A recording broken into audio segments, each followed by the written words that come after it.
Chegamos então ao último módulo do nosso curso História dos Partidos Políticos no Brasil. Vamos falar agora sobre a democracia contemporânea, período que estamos vivendo na atualidade. Mas para falar dele, nós vamos voltar um pouquinho no tempo.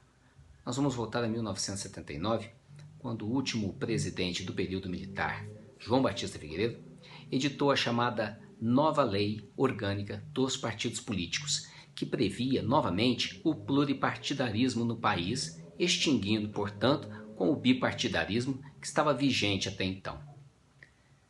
Dentro do governo militar havia divergências, havia linhas diferenciadas de pensamento. A primeira era uma linha mais flexível e a segunda era chamada linha dura.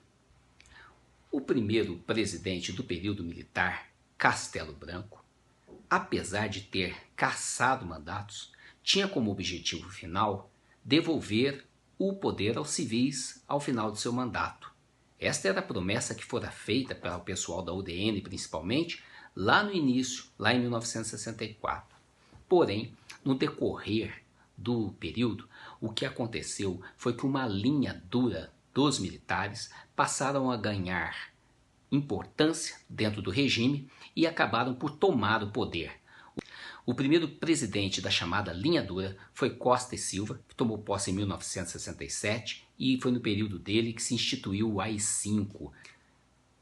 Após isso, em 1969, Garrastazu Médici vai fazer o governo mais repressor do período militar.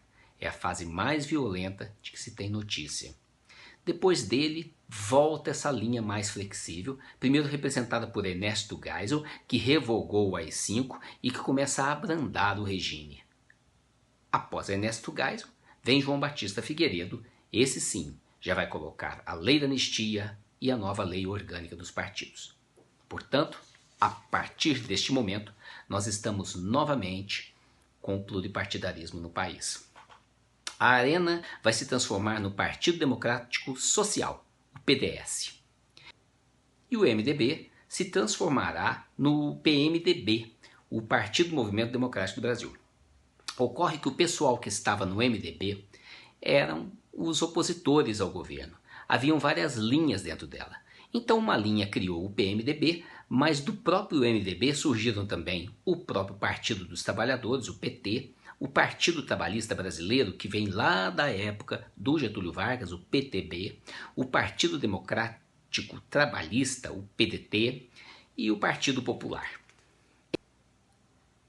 Em 1983, vai surgir um movimento Diretas Já, que foi inicialmente empreendido pelo PMDB, pelo PT, mas que teve o apoio de grande camada social, que teve apoio dos artistas intelectuais, que ganhou corpo e acabou por incendiar o país inteiro.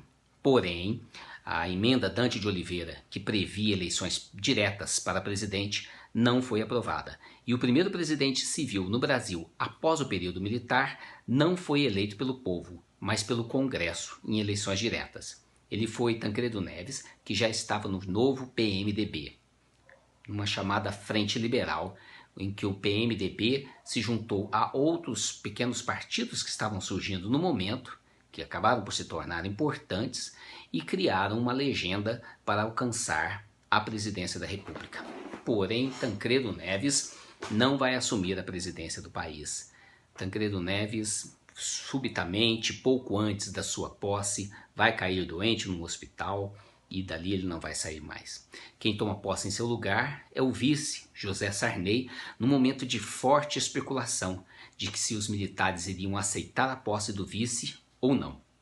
O José Sarney, apesar de nesse momento estar no PMDB, ele tinha sua origem na Arena, ele tinha sua origem mais anterior ainda na UDN.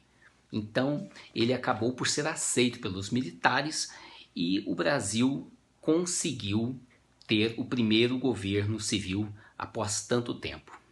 Na sequência, em 1988, vai haver a nova Constituição, cuja Assembleia Constituinte começou um ano antes, em 1987. Esta Constituição ela é conhecida como Constituição Cidadã porque ela ampliou grandemente os direitos individuais e coletivos do cidadão. Porém, até hoje, existem alguns direitos que não estão regulamentados e muitos daqueles que estão, na prática, eles acabam por não existir. Mas estão lá, estão consignados na Constituição. Então, surgiu um terceiro período democrático no país. Agora, o Brasil havia alcançado uma democracia mais consistente. Novos atores sociais apareceram, como movimentos sociais, ONGs, as chamadas organizações não governamentais. Esses novos atores passaram a ter vez e voz na participação política no país. Ampliou-se os poderes do Ministério Público, da polícia, especialmente da Polícia Federal. O que aconteceu, em verdade, foi uma independência institucional. E é esta independência que está permitindo ao país um avanço democrático como jamais havia experimentado. Cabe ao povo se adaptar, se acostumar e aprender a usar os seus direitos para fazer valer essa democracia ampla que hoje existe em nosso país. Muito bem, José Sarney do PMDB, portanto, vai fazer o primeiro governo civil após a ditadura militar, mas ele vai encontrar fracasso econômico, uma grande inflação, apesar de ter